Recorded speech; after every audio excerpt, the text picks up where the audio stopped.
tell you about this man that I met at the well. I'm not sure that I want to hear about this. A woman like you should not be speaking to a man in public. It's not appropriate. That's what I thought too. When I came to the well, it was about noon and there he was, this stranger, a man I'd never seen before, sitting there by the well. I was going to draw some water for myself when he just started talking to me. What did he say? He asked me to give him water to drink. This seems rather bold. He ought to know that there are certain social constraints, certain laws preventing a man from speaking to a woman, even if he is a stranger. Well, then I noticed that he was not any ordinary stranger. He was a Jew. And so I asked him, how is that you, a Jew, would ask me, a Samaritan woman, for a drink? I thought to myself, he should know that Samaritans and Jews don't get along. And moreover, he should at least know enough not to speak to a woman. And then he said something strange to me, something that I didn't quite understand.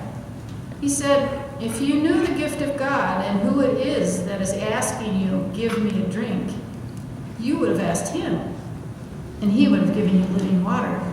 Living water? What did he mean by that? I wondered the same thing. So I asked him, you don't have a bucket and the well is deep. Where is it that you're supposed to get that living water?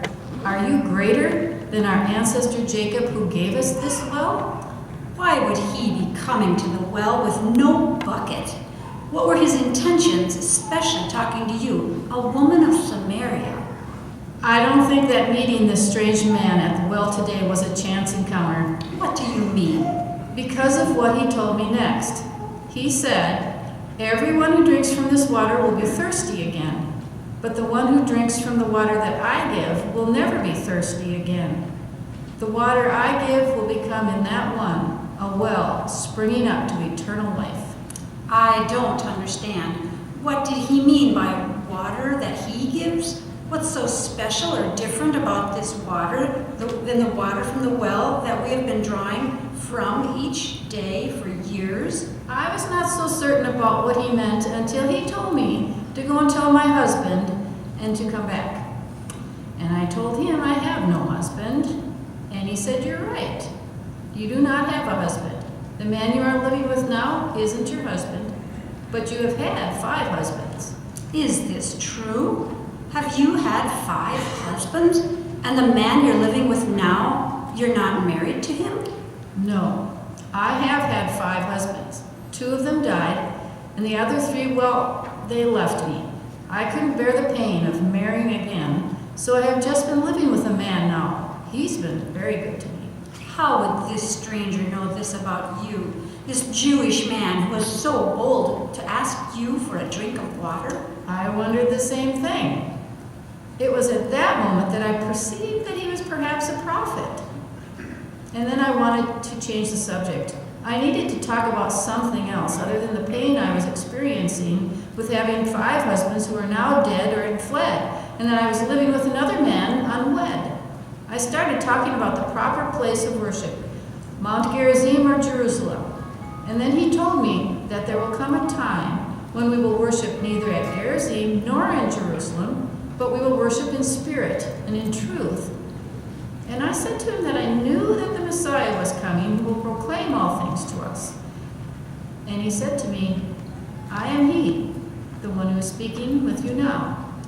So, do you believe that he was the Messiah who was speaking with you? At that moment, his followers came and questioned him about speaking with me. At that moment, I was filled with awe and wonder about this man. I was feeling both excited and humbled at the same time, if that's even possible.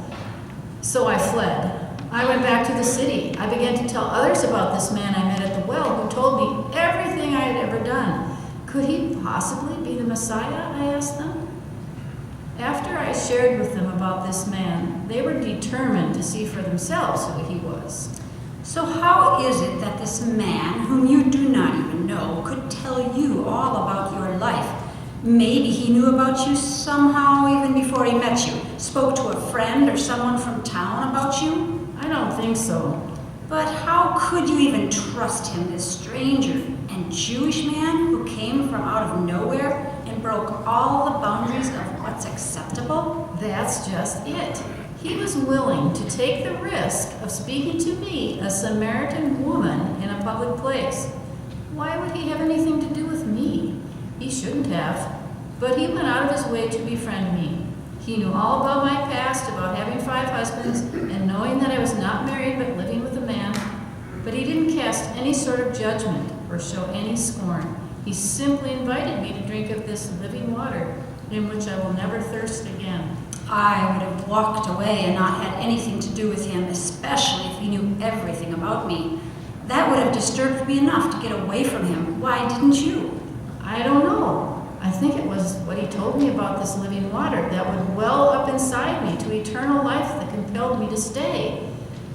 He offered me this water in which I would never be thirsty again.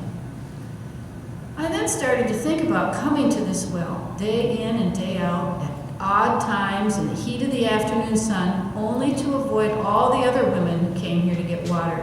I wanted to avoid their gossip about me and their piercing glances in my direction.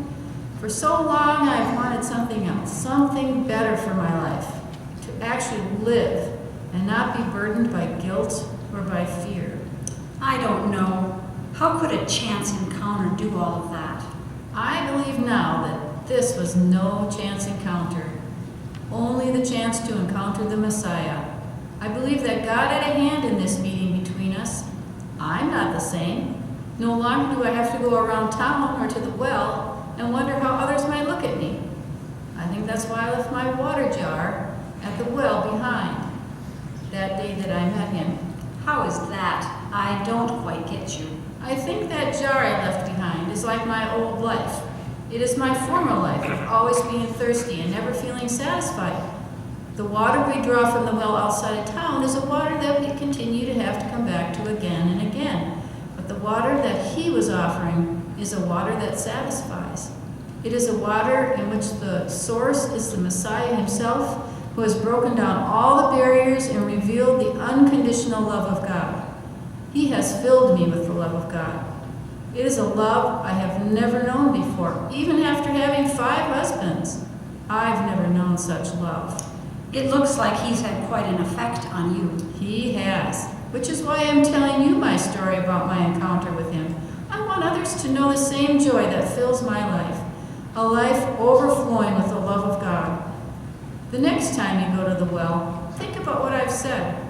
There are many who live their lives with a daily routine of fetching water, and there's not much more than that.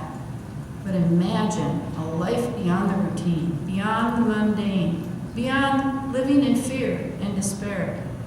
Life's much more than that. It can be filled with so much more.